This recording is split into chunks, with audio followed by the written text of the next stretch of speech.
we would like to find the equation of the tangent plane to a surface in 3 dimensions. So let's just generically call our surface z equals f of x, y, and I want to find the equation of the tangent plane at the point x naught, y naught, z naught. So let's suppose that the normal vector to the surface looks like this. Well, then we now know exactly how to find the equation of the tangent plane. We know it's going to be n dotted with x minus x naught, y minus y naught, z minus z naught, and then setting that equal to 0.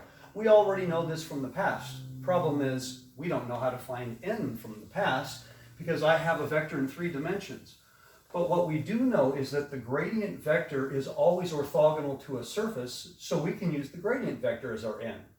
But we've only figured out how to find gradients in 2 dimensions. So what we need to do is create a 3-dimensional vector.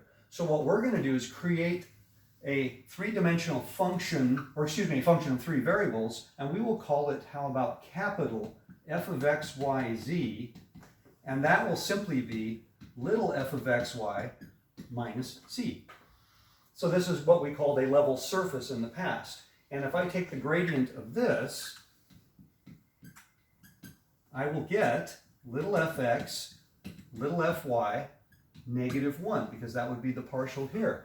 So what I would do is use this vector for my n, and then do the dot product. Now it turns out this always works for functions in 3 dimensions. And it's a very, very simple way to find the equation of a tangent plane.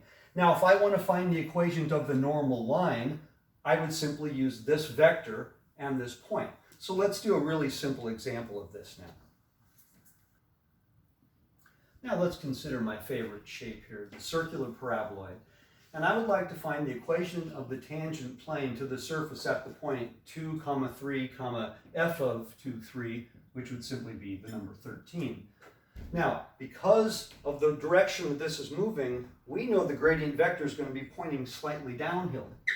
So the first thing we're going to do is create a new function, a function of 3 variables. And again, let's call it capital F.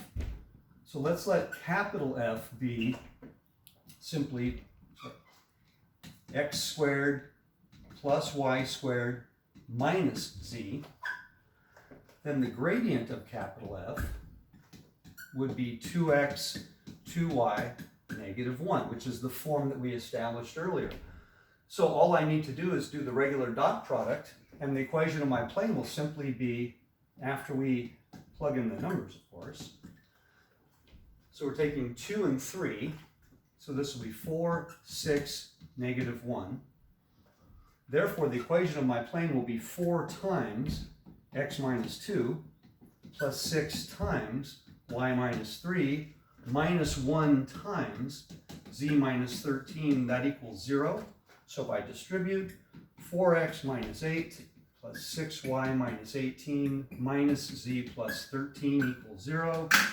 So finally, the equation of our tangent plane, 4x plus 6y minus z minus 13 equals 0. Now that's the equation of the tangent plane. If we wanted the equation of the actual normal line, the parametric equation, that's actually quite simple, because all we would have to do is use the same normal vector here, this is our normal vector, and the same ordered triple here. So I'll show you.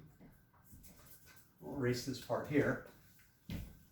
So the parameterized version of our normal line would be x equals 2 plus 4t, y equals 3 plus 6t, z equals 13 minus 1t. So for any 3-dimensional surface, finding the equation of the tangent plane and the normal line is actually quite simple. All I really have to do is use the gradient vector.